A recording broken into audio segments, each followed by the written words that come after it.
ODALYS Camacho, thank you very much for coming onto the BoxingBar.com and welcome. Oh, thank you. Thank you for having me.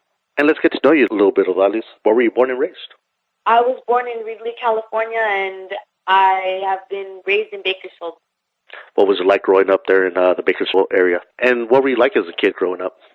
I think I was awkward. I was an awkward kid. What do you mean by awkward? I used to like to play sports, but I was never really too good at them. But I was really competitive. I still am very competitive. And I've always been real aggressive, but I was not good at any of the sports. I would try out for like volleyball or softball or basketball, but I wasn't good. And what was it like around your household? What was it like? Did you have brothers and sisters? What were you guys like as a family? I have 3 little brothers, and we've always been close. We always play around and hang out a lot. And I live with both of my parents. We have a good relationship. I think we have a good family, good morals. And how was it that boxing fell into your life? How did that come into your life at such a young age? I mean, you're only 6 years old. How was boxing introduced to you? I didn't start boxing until a year and a half ago. That's when I started boxing. But one day my dad signed me up, and he signed us up, and that's when it all started. What was your first experience like going to the gym? What was it like? What attracted you to go back that second day or the next day? What attracted you to boxing? Well, the first day, everybody's kind of awkward. They don't really know how to throw their punches. I at least wanted to learn how to do something before I left. I like that feeling of putting your gloves on or getting your hands wrapped. I don't know, there's something in it that like calls you. It was there for me. And that first time you go into the ring to spar for the first time, what was that like for you? Was it pretty scary? The first time I went to spar, I was really nervous. Yeah, the first time I learned a lot. After I sparred, that's actually when I really, really picked up on wanting to train. Because before, my dad signed me up, and I would go, and I didn't like it too much, but I wanted to learn something.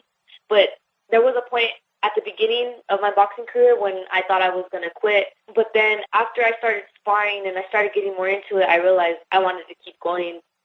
And the training that boxers go through, I mean, it's very hard training. It's very strenuous, and it can be frustrating to some people. What makes you or what motivates you to keep going back day after day to do, such hard, rigorous training like a boxer usually does? Well, it is hard, but the way I see it is nothing good comes easy, and this is what I want to do with my life. I'm committed and I'm dedicated to boxing 110%, and if watching what I eat or going on a long run after training is what I have to do, then I'm willing to do anything for it. Again, you being so young, you would think that you see all those good foods on TV or watch your friends eat that stuff. And, what do you tell yourself? Or is it easy for you to, not buy that cheeseburger when you guys all go hang out or whatever? Is it hard for you to do that disciplining outside of the ring also? Most of the time it's not. I would say I have a really high level of self-control, and I could be very strict on myself. Sometimes it can get a little bit tempting, but for the most part, I don't give in to what I want. And it's hard, but like I said, it's really worth it. All I tell myself is, I have a weigh-in to make or I have a fight to make. And then I think about the feeling I get when I fight or the feeling I get before I fight, and it makes me not want the food. It makes me stronger-willed. And how did you find your trainer? Who trains you right now? How did he become your trainer? Well, my trainer, his name is David Donatos. He is the owner of the gym that I first went to, and, now it's just me and him that are training because our gym had moved locations. But he was always there training people, and then once our gym had a USA boxing team, and I became part of that, we started to train harder, and we started to train one-on-one, and things just picked up from there. Women boxing is kind of hard to find, opponents or people to train with or to spar with or to fight with. How is that for you? Is that pretty frustrating to know that you have to travel, sometimes very far distances just to get a good workout? Sometimes, but I have a trainer, and he gets out of his way all the time, and he gets fine sparring for me. We will not take no as an answer.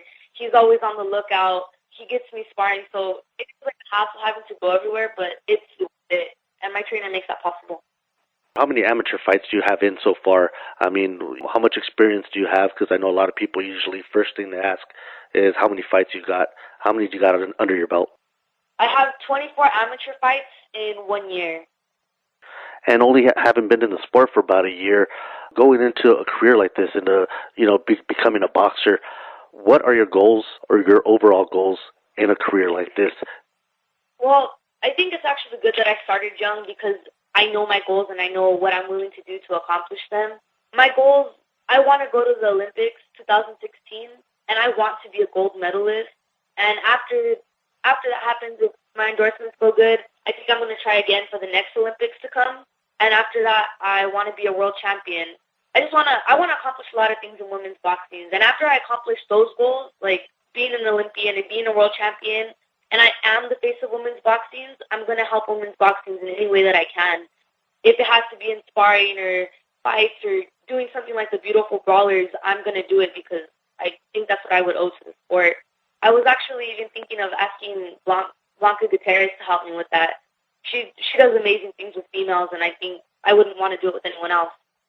Yes, she does. Actually, I always point every female boxer that asks me something about female fighting. I always say, you know what, maybe you should talk to this lady, Blanca Gutierrez, and, I go ahead and find a way to, get them in touch with her. 24 fights in, a nice amateur career. What kind of things do people say whenever they come out of watching a fight with you? Well, most of the time they're really surprised. Most of the time it's just my family members that see me. And it's not even my family members that get to see me that often because we're always traveling. There's never really any fights here in Bakersfield. We'll either be in LA or in Fresno or Visalia or sometimes San Francisco. It's not often that people get to see me, but every time they see me, they're surprised. Most people wouldn't expect that I'm a boxer, that I'm actually good at what I do. And obviously, experience comes with all this. What type of things do you see yourself improving on? Do you get faster? Do you get stronger? Do you get a better chin? What types of things do you see yourself improving with every time you fight? Oh, on everything. Everything that I did wrong, everything that I did right. Me and my trainer go over it, and we really analyze it. We pat ourselves on the back for the good things that we did, and then we go straight to the constructive criticism. We'll work on speed. Whatever needs to be worked on, we'll work on it till we perfect it. That's what we're trying to do. We're trying to perfect it, and that's what we're going to keep on doing until I become the #1 female fighter of all time. What motivations do you get from the outside, from people that have been in the sport or other women fighters? Have you got to meet people or got some good advice from those that have had experience and have been professional fighters or world champions? Well, I look up to people like Melissa McMurrow. I spar with her sometimes. Becky Garcia, people like Ava Knight, people that really go forth and they're making something of themselves because they know that it's not easy, but they're still out there doing it, and they're showing me that it's not impossible. It motivates me. It makes me want to do something for myself. And do you have any fight lined up in the near future? Yeah, actually this weekend I'm going to the Junior Olympics in Salina, so that should be good. And then all within like a 5 to 6 week period, I have the Adidas tournament coming up, the Junior Olympics, and the Golden Gloves. How do you prepare yourself physically and mentally before each fight? Well, physically, we train hard. I run a lot. I'm actually very sore right now because I started increasing my runs. We're working on strength and conditioning right now. Physically, we train. I train like a beast, and I know it's going to pay off in the end. I train hard. Mentally, that's coming with experience. Each time I go into the ring, I'm learning something. I'm getting more secure. A little bit more confidence is coming every time I go in. Do you fight at a certain weight all the time, or do you go up and down in weights because of the lack of competition or the lack of people to fight with or spar with or compete against? Well, my walking weight is 112, but I go up and down in weight to fight whoever because as a female, there's not many fights, so I take whatever fights I can, whether they're a little bit heavier or they're a little bit lighter, so I have to cut down weight. I will do any weight. Have you ever sparred with or trained with a pro? Yeah, I've sparred with a pro. I've sparred with Melissa McMurrow, Becky Garcia, who trains at the Wildcard Gym, and I'm soon going to be sparring with Karina Moreno and Ava Knight, so I'm looking forward to that whole new experience. Wow, at such a young age, you're in with the pretty big guns. You've been around people, some of the big guns out there, like all those names you're mentioning, Becky Garcia, Ava Knight, and McMurrow. I mean, all those are big guns there. If you should not qualify to make it to the 2016 Olympics, do you think you would wait another 4 years after to try out for that Olympics, or do you think you would become pro thereafter? I would go pro right after, but I really believe that I'm going to make it to the first Olympics, so that's not really on my mind. But if that were to happen, I would just go pro. How would you describe your style? Are you more of a brawler? Are you a boxer? Are you a boxer-brawler? How would you describe your style? I'm a brawler, but I'm learning how to box.